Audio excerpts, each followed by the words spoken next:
Your paper refers to a fact-checking label that allows publishers to state that their content has been fact-checked by certain fact-checking organizations. You also have a publisher knowledge panel that allows users of your site to identify the publisher. Right?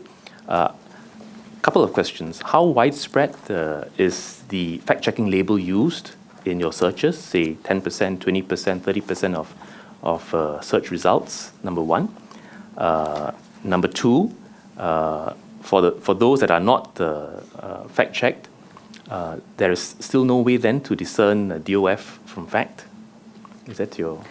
So specifically to the fact-check tag, this is something that we announced and piloted in the United States in 2016.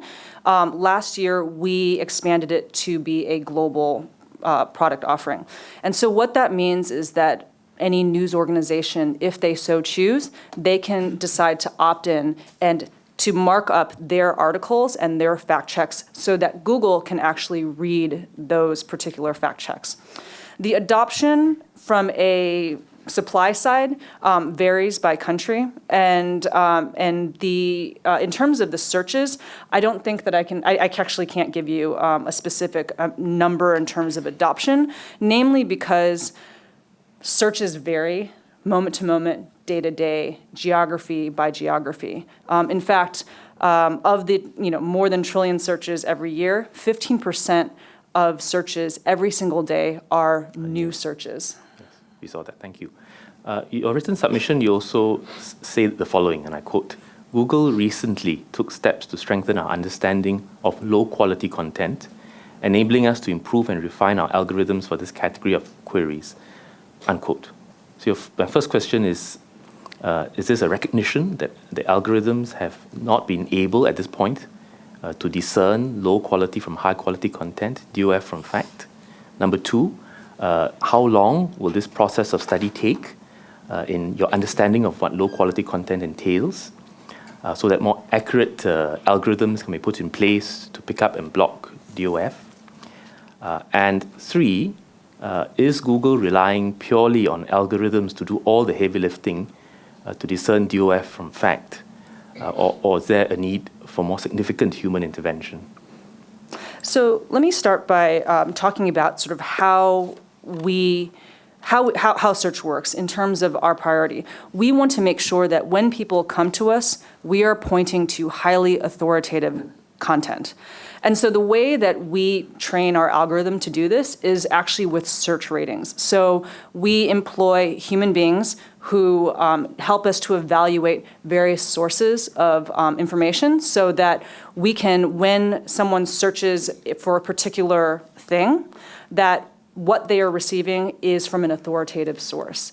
So this is an ongoing process that we have been doing and will continue to do because we are always trying to hone our algorithm to ensure that we fulfill our mission, which is to make sure that we're connecting people to high quality authoritative information.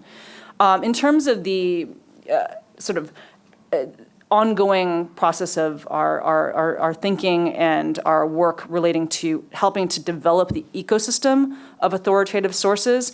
This is why we work so closely with news organizations. My team in particular, which is NewsLab, is focused on directly working with journalists, particularly so that newsrooms can grapple with the technological moment that we're in. And so it's an ongoing process. We will continue to do it, absolutely. And in fact, we sort of reiterated and expanded our commitment to the news industry in particular in our announcement 2 days ago, which really showed our commitment to the news industry, both in terms of grant funding as well as increasing programmatic work that we're doing. My role, just as an evidence of the evolution of what we've been doing within NewsLab, is something that has grown in Asia Pacific and globally over time and will continue to do so. Thank you for the background. So in short, your answer to my first question is yes. The answer to the second question is that it's still work in progress, and you haven't given me a timeline. Sorry, and the third answer you're giving me is that a human intervention is needed. So these are the three answers. Sorry, if I could. I should have taken notes when you asked the questions in numerical order. The first question is that by saying that Google is recently taking steps to understand what low-quality content is, to improve and refine your algorithm. Is that recognition that Google's existing algorithm is not able to effectively discern DOF from fact and needs improvement? Our founders, from the beginning, said that we would consistently needed to improve the algorithm. And so that has not changed, that will not change, for sure. Second is this steps to strengthen your understanding. How long will this study take? It's ongoing. It will continue. And third, it requires human intervention, and algorithms cannot do all the heavy lifting. We rely on humans to help to train the algorithms. Thank you. I move on to the Guardian article, which says that research shows that the largest source of traffic to fake news channels on YouTube, which is owned by Google, comes from YouTube's Up Next function. So you look at something, you search for a video, and depending on your algorithm, it will pull something else that the algorithm thinks you'd like to watch. And the algorithm YouTube is using tends to promote these false news channels. And the reason for this is largely the fact that the next up function is influenced by popularity, such as, for example, user interest. This is something that was confirmed by Ms. Juniper Downs at the House of Commons hearing on the Committee for Digital Culture, Media and Sports this year, I believe. Yeah? And I just want to follow on. YouTube's Up Next function is reinforces the interest or point of view users have expressed interest in by watching any one video. And by constantly recommending videos that reinforce that one specific interest point of view, YouTube simply reinforces what has gone before, and matters tend to spiral in one direction as opposed to providing a balanced view. And so YouTube said before the UK House of Commons Committee hearing that you try to ensure that you provide information that users want to watch and will watch. If someone is not expressing an interest in a particular type of content, it is hard for YouTube to insert something opposite to their interest and to expect them to watch it. If they do that, YouTube sees an abandonment of that service. So that is what was set out in the hearing, and explains YouTube's approach to the Up Next function. So first question is this: do you agree, I presume you agree, that the Up Next function continues to pose DOF risks and reinforcing DOF, that people watch and then you send something else along the same lines that's consistent? Number two, this needs to be addressed. And number three, it is not easy for YouTube and Google to address this because, as I've just articulated in the last paragraph, it acts against your commercial interest to do so. So particularly related to YouTube, I would start by saying that, and actually this, I won't go into it in a lot of detail because obviously you watched the proceedings, but to reiterate what Juniper Downs said, YouTube, the Up Next function, is very, very good at providing what most users who come to YouTube want, which is videos, lifestyle, music, that sort of thing. So most of the people who come to YouTube are coming for those types of resources. And the Up Next function is very good at that. Now, that said, 2% of watch time on YouTube is related to news. We know news is very different. The articles that you've seen and the feedback that we've gotten and the things that we've seen indicate that the Up Next function is not well tuned for news and that sort of content. We acknowledge fully the mistakes that have been made in the past, absolutely. We are committed to making improvements and to hone the technology. And one thing I would say about that is this is where we are actually taking the learnings and the lessons from search and how we tune that algorithm and moving it and adopting it and leveraging that technology to YouTube. And one announcement that we just made, we made a lot of announcements this week, was that we actually announced that we are improving our algorithms so that in breaking news situations that we will prioritize authoritative sources over freshness and relevance in these types of searches, so that when people come to YouTube, when they come to search for this kind of content in breaking news situations, when the need is most acute, that we are making sure that we prioritize authoritative sources. And the work that NewsLab does and other parts of Google continue to do in terms of fostering partnerships with government, with news organizations, will only further enhance the ecosystem so that we have many more high-quality sources to go to. The last question I had, which you've not addressed, is that is this a commitment by Google and YouTube to potentially act in a way that may be against your commercial interests and that you will do it voluntarily? Because as was reported by Ms. Juniper Downs in the House of Commons, if YouTube were to try to tweak the up next function and insert something that the user does not necessarily want to see, but it's necessary in order to correct a DOF that it may have viewed earlier, that you will simply just lose the user from your service, possibly to a competitor. Now, I can't comment specifically on your paraphrasing of her testimony, but what I can say is that our commercial interest is making sure that our users trust the information that they get from us. Maybe you just put Bottom up line. the comment again so that we're very clear that I paraphrased it correctly.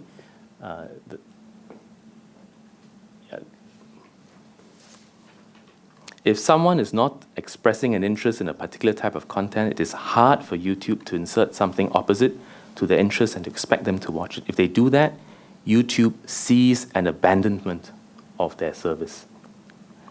So I think that the way that I respond to that is by our actions and our more recent announcements, which is that we are prioritizing high-quality, authoritative sources. Thank Full you. stop. Thank you. Can I go to para 2A of your written submissions? And I quote, you pull it up. While we aim to ensure the quality of the information users find on Google Search and Google News, we are not positioned to evaluate disputes related to facts or characterizations laid out in a news article. For both Google Search and Google News, claims that a particular article's content is inaccurate will generally not result in its removal unless pursuant to a valid legal request, unquote. Can I hear from Google, in a way that was asked earlier of Facebook, that you do not have a policy to discern what are clear falsehoods from what is clearly truthful, and you do not have a policy to take down, or you do not have a policy to ascertain truth, and you do not have a policy to remove content that is clearly shown to be untrue? Well, in this case, we do not host, for search, we do not host the content, we just point to it. And our mission and our goal is to point to high-quality sources of information. If you were talking about a particular news article that, in your view, in someone's view, requires a correction, we would not even be able to correct it because it is another organization, another company's content. So in that case, I mean, if a news organization needs to make a correction, then they need to be the ones to do it.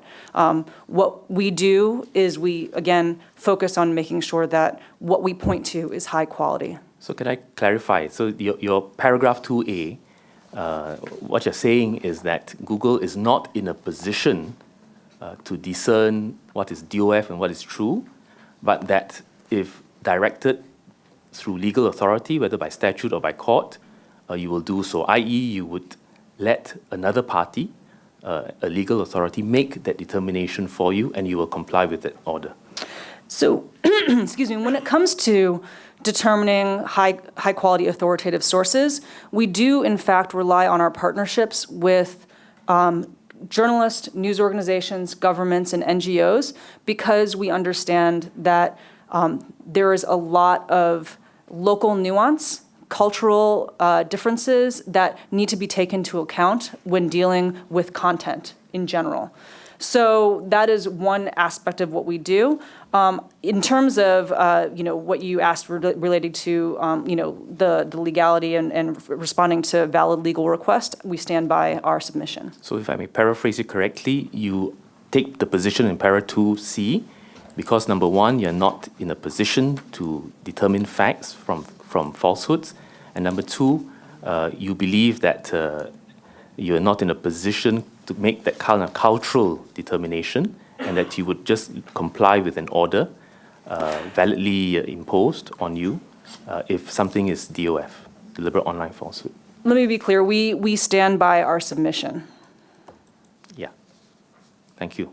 Now, I just wanted to understand why you take the position that you are not positioned to evaluate disputes related to facts or characterizations laid out in a news article. Characterizations I can understand. I read the nuances, but facts, it's clearly factual. Again, our goal in terms of focusing on highly authoritative sources is making sure that those authoritative sources do understand the local context. That's why we partner so much locally. I understand. I move on to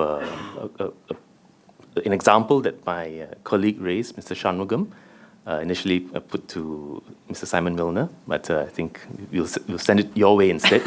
Okay. And that is in relation to para 2, sorry, this is para 2A. Earlier I mentioned 2C, it's actually 2A. Mm-hmm. And this is the example he raised. 8 years ago, there were 2 Christian pastors who made denigrating remarks about Singapore religions, Taoism and Buddhism. And they put it on their website, the videos, and it was then carried onto YouTube. All right? These would have been against multiculturalism and multiracialism in Singapore.